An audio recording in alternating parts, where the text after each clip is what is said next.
हीरापुर नाम के एक गांव में गुनगुन नाम की एक अनाथ लड़की रहती थी। जब गुनगुन सिर्फ 11 साल की थी तभी उसके पिता चल बसे थे। अनाथ होने के बावजूद भी गुनगुन बहुत होशियार और रिस्पेक्टफुल लड़की थी। वो सरकारी स्कूल में मैथ की टीचर थी। सभी उसकी तारीफ किया करते थे। एक बार स्कूल की तरफ से गांव में एनुअल फंक्शन हो रहा था। उस फंक्शन में गुनगुन ने भी अपना स्टोर लगाया था। उस एनुअल फंक्शन में मोहित नाम का एक लड़का स्कूल के प्रिंसिपल के बेटे युवराज के साथ वहां आया था। मोहित और युवराज एक दूसरे के दोस्त होते हैं। मोहित एक इंजीनियर होने के बावजूद भी एक नंबर का आलसी और कामचोर आदमी था। दिन भर बस पलंग में सोता रहता था। उसने गुनगुन को मेले में देखा। उसे गुनगुन पसंद आ जाती है। वो युवराज से कहता है, यार युवराज, मेरे भाई, ये लड़की कौन है? इतना सब कुछ अकेले संभाल रही है। वो लड़की तो गवर्नमेंट टीचर है, स्कूल में पढ़ाती है। बहुत होनहार और रिस्पेक्टेड लड़की है यार। वो बहुत मेहनती है। देख रहा है ना, सब कुछ कितनी आसानी से अकेले संभाल रही है। लेकिन वहीं बेचारी अनाथ है। इसके बावजूद भी वो यहाँ तक पहुँच गई। तू देखना, एक दिन वो पक्का प्रिंसिपल बनेगी। वाह यार, क्या बात है। ये लड़की तो कमाल है। अगर ऐसी लड़की से शादी हो गई तो मजा ही आ जाए। वाह वाह, लगता है तुझे ये लड़की बहुत ही पसंद आ गई है मोहित।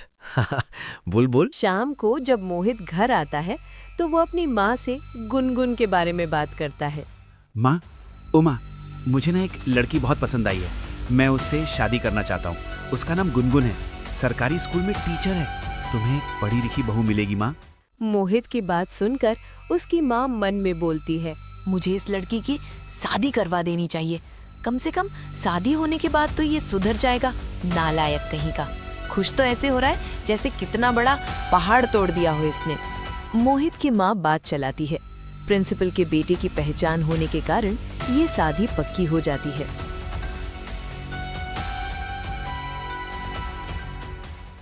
एक दिन गुनगुन और उसकी सहेली राधा आपस में मिलते हैं।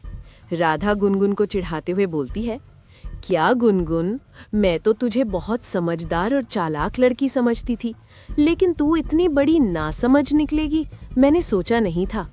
तुझे अपने सपनों का राजकुमार चुनने के लिए और कोई नहीं मिला। तू तो कहती थी ऐसे वैसे से शादी नहीं करेगी, अब क्या हो गया? देख राधा, ये इंजीनियर है, कोई ऐसा वैसा लड़का नहीं है, पढ़ा लिखा है, और अब मैंने तय किया है मैं इसके साथ ही अपनी दुनिया बसाऊंगी। तू ये सब बकवास छोड़ और मुझे दुआएं दो मेरी नई जिंदगी के लिए।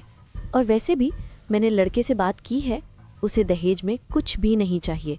उसे सिर्फ एक अच्छी लड़की चाहिए जिसके साथ वो अपनी पूरी जिंदगी बिता सके। मोहित और गुनगुन की शादी हो जाती है। मोहित गुनगुन को अपने घर ले आता है। गुनगुन बहुत खुश होती है। उसे ऐसा लग रहा था कि वो एक कामयाब इंजीनियर की बीवी है। शादी के अगले दिन मोहित की माँ देखती है कि उसका बेटा मस्त घोड़े बेचकर सो रहा है। मोहित की माँ उसे जगाते हुए कहती है, हे भगवान, ये लड़का। ओ मोहित, अरे ओ मोहित, तुझे पता नहीं है क्या कि घर में बहू आ गई है और तेरी हरकतें अब भी वैसे ही हैं। बस खाता है और बकासुर की तरह सोता है। अरे अब तो अपने लिए एक अच्छी सी नौकरी ढूंढ ले। घर में बहू आ गई है, वो क्या सोचेगी तेरे बारे में? तुझे सुनाई भी दे रहा है या फिर मैं ही बकर बकर कर रही हूँ बस? पता नहीं बेचारी बहू क्या सोचेगी इसके बारे में। अरे क्या है माँ, क्यों सुबह सुबह चिल्ला रही हो? तुम्हें पता नहीं है क्या मैंने उस अनाथ से शादी क्यों करी? ताकि मैं आराम से घर में बैठकर खा सकूं। वरना मुझे क्या पड़ी थी एक अनाथ से शादी करने की। अब तो गुनगुन ही नौकरी करेगी, मुझसे नौकरी वोकरी नहीं होने वाली। हे भगवान, ये कैसा बेटा दे दिया आपने मुझे। तुझे ये सब बात बोलने में शर्म भी आ रही है? बिल्कुल अपने बाप पर गया है ये लड़का। मुझे तो समझ ही नहीं आ रहा है बहू तेरे साथ कैसे पूरी जिंदगी बिताएगी। अब मेरा मुंह क्या देख रहा है? जा अपने कमरे में, बहू तेरा कब से इंतजार कर रही है। या फिर अब मैं ही जाऊं तेरे कमरे में? नालायक कहीं का। माँ के ताना देने पर मोहित अपने कमरे में जाता है। वहाँ गुनगुन उसका इंतजार कर रही होती है। गुनगुन के मन में कुछ सवाल होते हैं। वो मोहित से कहती है, जरा सुनिए, मुझे ना आपसे कुछ सवाल पूछने हैं। मेरी सहेली है ना राधा, उसका अभी फोन आया था। वो मुझसे पूछ रही थी कि आप किस कंपनी में इंजीनियर हो। अब मुझे तो पता ही नहीं है कि आप किस कंपनी में काम करते हो। आपने कहा था शादी के बाद बताऊंगा। देखो गुनगुन, मैं तुमसे पहले ही सारी बातें क्लियर कर देना चाहता हूँ। मैं अभी किसी कंपनी में काम नहीं करता हूँ। और हाँ, मैं कोई झूठा और मक्कार नहीं हूँ। देखो, तुम एक पढ़ी लिखी समझदार लड़की हो, सरकारी स्कूल में टीचर हो, अच्छी खासी नौकरी है, हर महीने पैसा भी अच्छा खासा कमा लेती हो। फिर भला मुझे नौकरी करने की क्या ज़रूरत है? सब अगर नौकरी ही करेंगे तो घर कौन संभालेगा? घर का देखभाल करने के लिए भी तो कोई होना चाहिए ना। तुम जितना कमाती हो ना, उसमें हम दोनों का गुजारा आराम से हो जाएगा।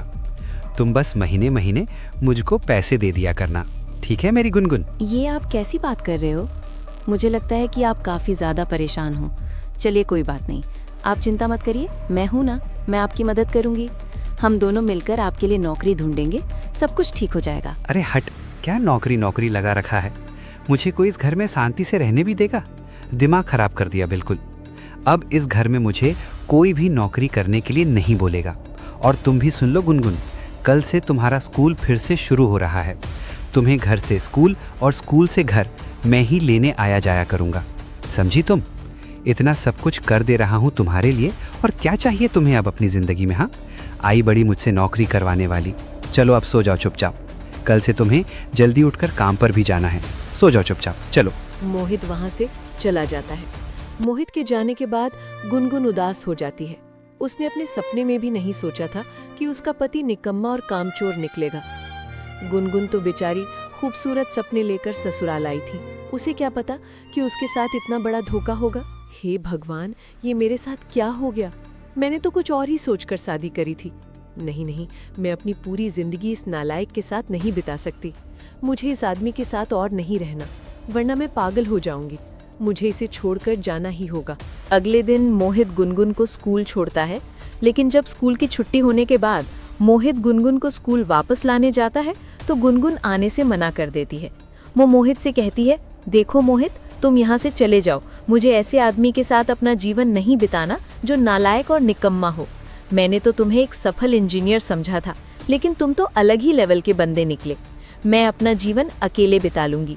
मुझे तुम जैसे नालायक की कोई जरूरत नहीं है। क्या ये तुम कैसी बात कर रही हो गुनगुन? अरे मैं तुम्हारा पति हूँ। हम दोनों ने पूरी जिंदगी साथ बिताने का फैसला लिया है। तुम ऐसे अकेले रहने का फैसला नहीं ले सकती। मैं तो तुमसे बस मजाक कर रहा था डार्लिंग। अब मैं तुमसे मजाक भी नहीं कर सकता, बताओ। है, तुम टेंशन मत लो, मुझे बहुत जल्द नौकरी मिल जाएगी। चलो अब घर चलो। मोहित गुनगुन से झूठ बोलता है और उसे घर ले आता है और उसके सामने कुछ कंपनी में जॉब के लिए एप्लीकेशन भी भेज देता है। लेकिन अब उसकी टेंशन बढ़ जाती है, उसका दिमाग परेशान हो जाता है। वो अपने दोस्तों से इस बात की चर्चा करता है। उसके दोस्त सलाह देते हुए बोलते हैं, अरे मोहित मेरे भाई, चिंता करने की कोई बात नहीं है। मेरे पास एक धांसू उपाय है। मैंने सुना है कि गांव के जंगल के पिछले वाले पहाड़ी में जो पुरानी गुफा है ना, उसमें एक बाबा आए हुए हैं। मैंने सुना है कि उस बाबा के पास कोई चमत्कारी शक्ति है। जो भी उस बाबा के पास अपनी समस्या लेकर जाता है ना, बाबा उसकी मुराद जरूर पूरी करता है। चल हम भी उस चमत्कारी बाबा के पास जाते हैं, देखना वो तेरी समस्या जरूर सॉल्व करेगा। अच्छा ऐसी बात है क्या? तब तो उस बाबा से मिलना ही पड़ेगा। चल भाई, जल्दी से मुझे उस बाबा के पास लेकर चल। अब तो मुझे सिर्फ वही एक चिराग दिख रहा है। मोहित और युवराज उस पहाड़ी बाबा के पास जाते हैं। पहाड़ी बाबा मोहित को देखकर बिल्कुल जोर से चिल्लाते हुए बोलता है, अरे मेरा बच्चा, आ गया तू। मैं तेरा ही इतनी देर से इंतजार कर रहा था मेरे बच्चे। काफी परेशान लग रहा है मेरे बच्चे। तू चिंता मत कर, सब कुछ ठीक हो जाएगा। बाबा के दरबार में देर है, अंधेर नहीं। चल अब जल्दी से 2 हरी पत्ती अपने जेब से निकाल और बेधड़क होके अपनी समस्या बता दे मेरे बच्चे। जय हो पहाड़ी बाबा की। धन्य हो बाबा जी आप। आपको कैसे पता चला कि मैं बहुत टेंशन में हूँ? अरे बाबा जी, अब क्या बताऊँ मैं आपको। मेरा तो बिल्कुल दिमाग खराब हो चुका है। जी खट्टा हो गया है बिल्कुल मेरा। जब से मेरी नई नई शादी हुई है, एक अनाथ लड़की से शादी की, ये सोचकर कि वो सरकारी टीचर है, अच्छा खासा पैसा कमाएगी, मुझे कभी कोई टेंशन नहीं होगा। सोचा था बिल्कुल आराम से ऐने राजा साहब की तरह बैठकर खाऊंगा और मस्त सोऊंगा। पूरी जिंदगी मुझे काम करने की कोई ज़रूरत नहीं पड़ेगी। लेकिन वो तो मुझसे अब छुटकारा पाना चाहती है। बार बार मुझसे यही कहती रहती है कि मैं तुम्हें छोड़कर चली जाऊंगी, मैं तुम्हें छोड़कर चली जाऊंगी। वो बिल्कुल भी रुकने को तैयार नहीं है बाबा जी। मुझे जब भी देखती है तो एक ही बात की रट लगाए रहती है कि अगर तूने नौकरी नहीं की तो मैं यहाँ नहीं रहूंगी। हर समय मुझसे नौकरी करने को कहती रहती है। अब आप ही बताओ बाबा जी, इस उम्र में मुझसे क्या ही नौकरी होगी? अभी तो मेरी खाने खेलने की उम्र है। अच्छा तो ये बात है। चल अब जल्दी से 3 हरी पत्ती अपने जेब से निकाल और बाहर जाते वक्त मेरी चौखट की मिट्टी उठा ले और अपने घर जाकर उसमें नींबू और बसन मिला दे और अपनी पत्नी के चेहरे पे लगा दे। अगर उसका चेहरा सूर्य की तरह चमक उठा तो समझ जाना कि सब कुछ ठीक है। वो तेरी बात मानने लगेगी, तेरी सारी समस्या ठीक हो जाएगी। मोहित और युवराज वहां से निकल जाते हैं। मोहित बाबा की चौखट की मिट्टी लेकर वहां से अपने घर आ जाता है। घर आकर वो मिट्टी में नींबू और बेसन मिलाने लगता है। घोल लेकर वो गुनगुन के पास जाता है और उससे कहता है, गुनगुन, अरे ओ मेरी गुनगुन, बहुत थकी हुई लग रही हो। लगता है आज स्कूल में काम बहुत था, क्यों? अच्छा वो सब छोड़ो, ये देखो टन टना, मैं तुम्हारे लिए क्या लेकर आया हूँ। ये फेस मास्क मैंने खास तुम्हारे लिए दिल्ली से मंगवाया है। एक बार, बस एक बार तुम ये फेस मास्क अपने चेहरे पर लगा कर देखो, सारी थकान दूर हो जाएगी, बिल्कुल ऐश्वर्या राय लगोगी। हाँ, तुम कहती हो ना मैं तुम्हारा ख्याल नहीं रखता, ये ख्याल नहीं रखता, तो ये क्या है? हाँ बताओ बताओ। देखो मोहित, अगर तुम ये सोच रहे हो कि ये सब करने से मैं तुम्हें नौकरी करने को नहीं बोलूंगी तो तुम गलत हो।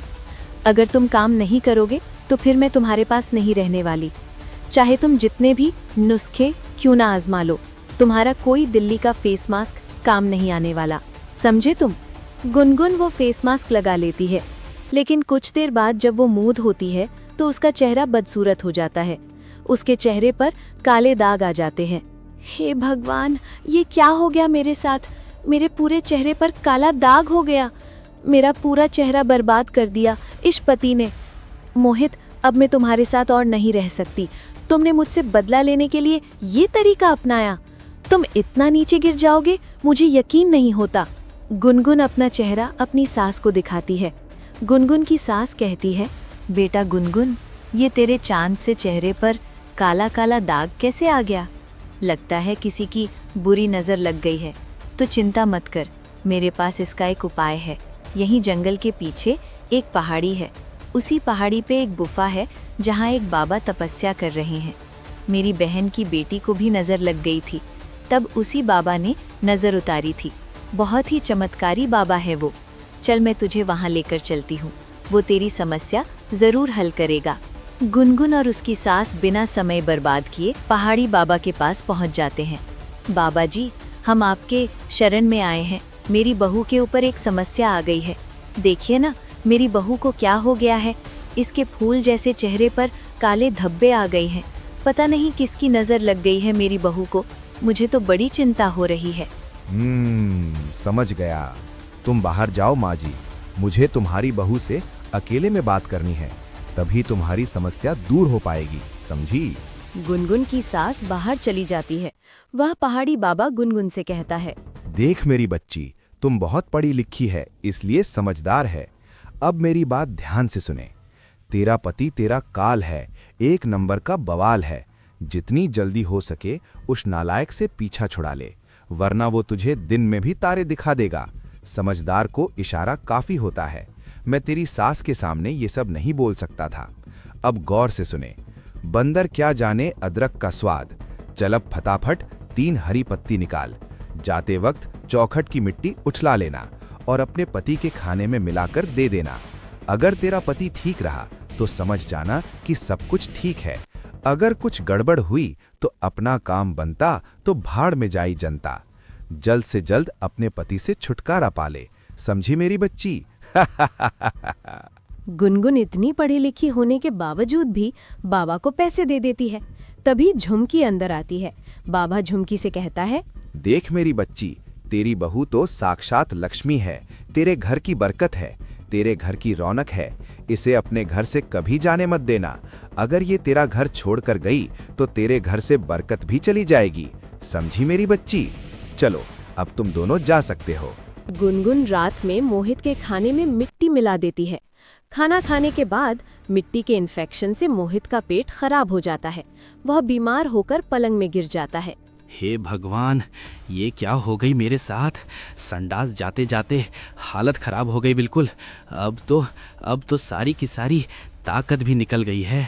इतने दस्त आए हैं कि पूरा शरीर कांप उठा है, पूरी जान ही निकल गई है। लगता है अब मुझे पहाड़ी बाबा के पास जाना ही पड़ेगा, वरना मेरी हालत और ख़राब हो जाएगी। बाप रे बाप! अरे गुनगुन, 1 महीना होने को आया है, तेरी सैलरी आ गई होगी ना? तूने दी नहीं मुझे अभी तक। पहले तो टाइम पर दे दिया करती थी। चलो अब जल्दी से निकालो अपनी सैलरी। मैं अपनी सैलरी तुम्हें क्यों दूं? तुम्हें अगर पैसे चाहिए तो खुद कमा लो। तुम तो इंजीनियर हो ना, भूल गए हो क्या?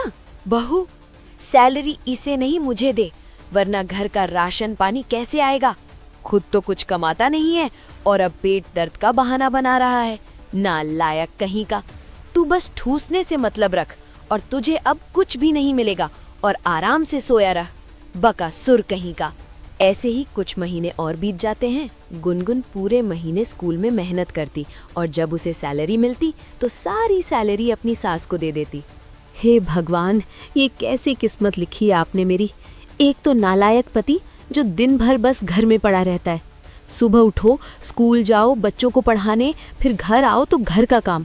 2 मिनट की भी शांति नहीं है मुझे। ऐसे ही चलता रहा तो मैं पागल हो जाऊंगी। मुझे जल्दी कुछ ना कुछ सोचना ही पड़ेगा। मैं अब इस नालायक के साथ और नहीं रहूंगी। गुनगुन अपना सारा सामान पैक करने लगती है और घर छोड़कर जाने लगती है कि तभी उसका नालायक पति मोहित वहां आ जाता है। गुनगुन, ओ मेरी गुनगुन, कहाँ जा रही हो? मुझे अकेला छोड़कर? मैं तुम्हारे बिना एक पल भी नहीं जी सकता। प्लीज़ मत जाओ ना गुनगुन डार्लिंग, रुक जाओ ना। बस अब बहुत हो गया मोहित, अब मैं और यहाँ नहीं रुक सकती। मेरा दिमाग खराब हो चुका है। मुझे पता चल गया है कि तुमसे नहीं हो पाएगा। तुम 1 नंबर के नालायक और कामचोर हो। हट जाओ मेरे रास्ते से, जाने दो मुझे। हाय हाय गुनगुन, मुझे कुछ हो रहा है, मुझे चक्कर आ रहे हैं, मुझे बचाओ गुनगुन। मेरी दिल की धड़कन तेज़ हो रही है, आंखों के सामने धुंधलापन छा आ रहा है। गुनगुन मेरी जान, मुझे छोड़कर मत जाना, वरना मैं पागल हो जाऊंगा। बेचारी गुनगुन अपने पति की नौटंकी देखकर वो फिर से रुक जाती है। अरे यार, क्या हो गया? इतने दिन हो गए हैं, एक भी शिकार नहीं फंसा। अगर ऐसे ही चलता रहा तो लेने के देने पड़ जाएंगे, घर चलाना मुश्किल हो जाएगा। वैसे ही खाने पीने की तंगी हो रखी है। लगता है आज गांव में ही जाकर किसी को बोतली में उतारना पड़ेगा। कोई तो बकरा जरूर फंसेगा। बाबा घूमते घूमते मोहित का घर पहुंच जाता है और आवाज लगाते हुए बोलता है, भिक्षा दो जल्दी, घर में भयानक मुसीबत आने वाली है, सब कुछ तहस नहस होने वाला है। झुमकी बाहर आकर बोलती है, अरे भिखारी बाबा, आप यहाँ कैसे? आज तो हमारी किस्मत ही बदल गई। आइए आइए, पधारिए बाबा जी, अंदर आइए और हमें सेवा करने का मौका दीजिए। पहाड़ी बाबा अंदर आ जाता है। उसे देखकर मोहित बोलता है, अरे बाबा, आप यहाँ कैसे? आज सूरज कहाँ से निकला जो मुझे आपका दर्शन करने का मौका मिला? अरे बेटा, तुम यहाँ क्या कर रहा है? बाबा, ये मेरा ही घर है, मैं बचपन से यहीं रहता हूँ। बाबा जी, मुझ पर दया कीजिए। बेटा, उपाय तो करना ही होगा। तू है बेटा पीला और वो है नीला। अगर दोनों मिल गए तो हो जाओगे गीला और तू इसके बिना जी भी नहीं पाएगा। लेकिन अगर तू मुझे पिछले 1 साल तक हर महीने 5,000 देने का वादा करता है तो मैं सब कुछ ठीक कर दूंगा। मुझे मंजूर है बाबा, मुझे सब कुछ मंजूर है। मोहित के जाने के बाद गुनगुन वहां आती है। बाबा जी, आपने मेरे पति को देख लिया है? आप देख लिया वो कितने बड़े कामचोर हैं। बाबा जी, आप जल्दी से कुछ ऐसा उपाय कीजिए जिससे उनका दिमाग ठीक हो जाए और काम करना शुरू कर दे। ठीक है बेटा, मैं उपाय करूंगा, लेकिन उपाय तभी हो पाएगा जब तू मुझे 1 साल तक हर महीने 5,000 रुपए देगी। बाबा जी, आप पैसों की चिंता मत कीजिए, बस आप सब कुछ ठीक कर दो। मुझे आपकी सारी बात मंजूर है। उन सबके जाने के बाद बिजली वहां आती है। देख बेटी, तेरे घर में बहुत बड़ी मुसीबत आने वाली है। तेरे दोनों बच्चों पर बुरी बला के बादल छाए हुए हैं। अगर तू चाहती है कि तेरे दोनों बच्चे खुश रहें तो मुझे एक घोर तपस्या करनी होगी, लेकिन इसमें बहुत खर्चा होगा। बाबा जी, आप पैसों की चिंता मत करिए, परिवार से बढ़कर तो कुछ नहीं है ना। मेरे दोनों बच्चे खुश रहें, उससे ज्यादा मुझे और कुछ नहीं चाहिए। धीरे धीरे सभी हर महीने पहाड़ी बाबा को पैसे दे दिया करते थे, लेकिन अब घर में खाने की कमी होने लगती है। धीरे धीरे घर का राशन पानी सब कुछ खत्म होने लगता है। अरे माँ, साबुन खत्म हो चुका है, बाथरूम में साबुन नहीं है। बड़ा आया राजकुमार, मम्मी साबुन दे दो।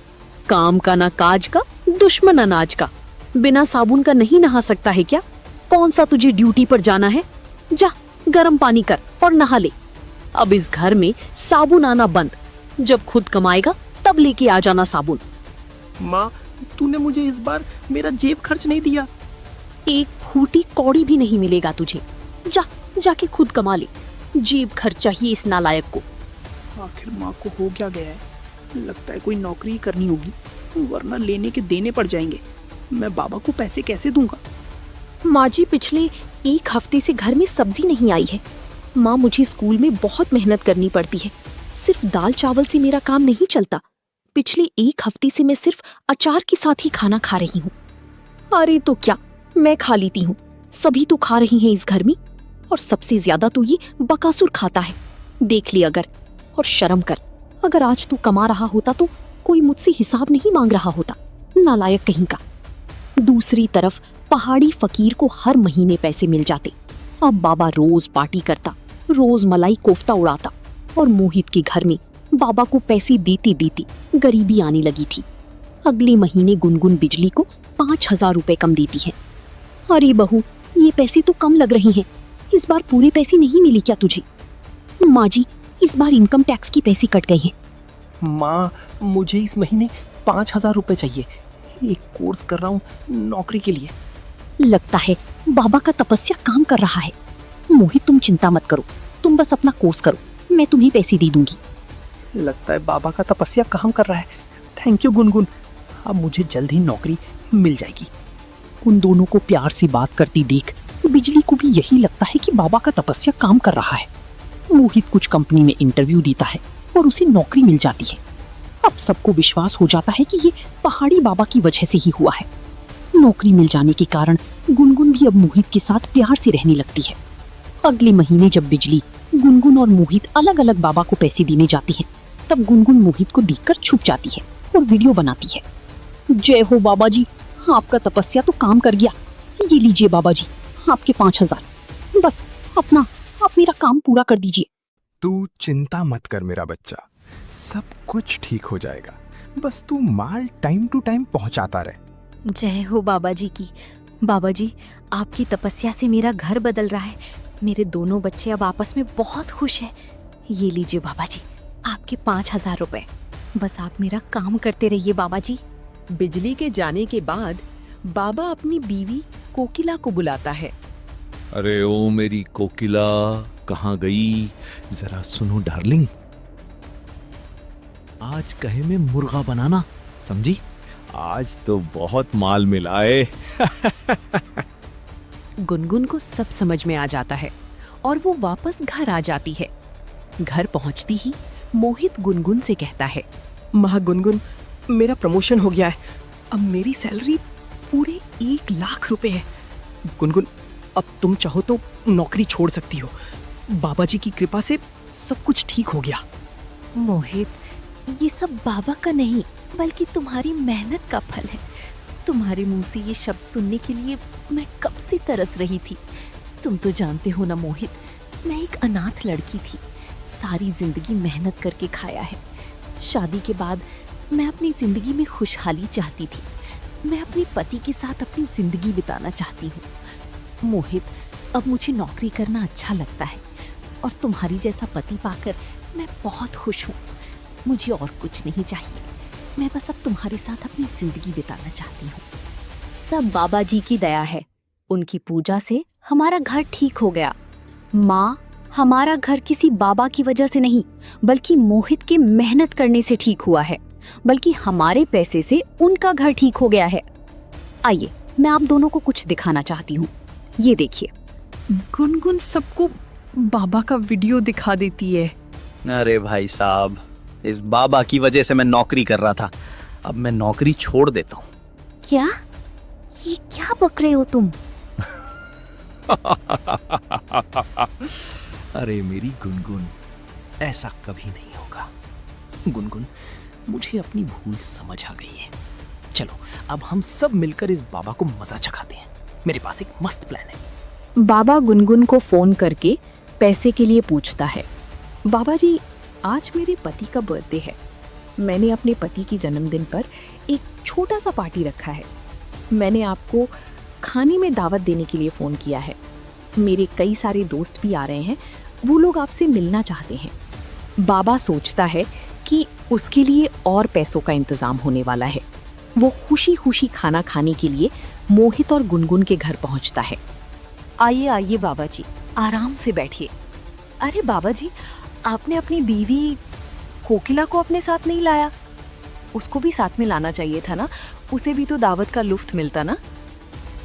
बिजली की बात सुनकर बाबा घबरा जाता है और अचानक अंदर से गुनगुन और मोहित पुलिस के साथ निकलते हैं। गुनगुन पुलिस को बाबा का वीडियो दे देती है और बाबा को गिरफ्तार कर लिया जाता है। अरे निकामो, ये क्या कर रहे हो? मैं सब कुछ तबाह कर दूंगा, अनर्थ हो जाएगा, कुछ नहीं बचेगा। तुमको पता नहीं है क्या कि मुझ में चमत्कारी शक्ति है? अबे ओ चमत्कारी, तेरा सब चमत्कार अच्छे से जान चुके हैं हम। साला ढोंगी, अब तेरा कोई पैंतरा काम नहीं करेगा। अरे बहुत बेवकूफ बना लिया सबको तुमने। अब चलो आ जाओ थाने में, कुछ दिन हमें भी तो सेवा करने का मौका दे दो बाबा जी। चलो जेल में डालो इस चमत्कारी फकीर को। और आप सबका बहुत बहुत थैंक यू, जो ऐसे ढोंगी को पकड़वाकर समाज में एक मिसाल कायम करी। इन ढोंगियों की वजह से समाज में बहुत बदनामी होती है। अगर आप लोगों की तरह बाकी लोग भी सतर्क हो जाएं, तो हमारा भारत फिर से स्वर्ग कहलाएगा।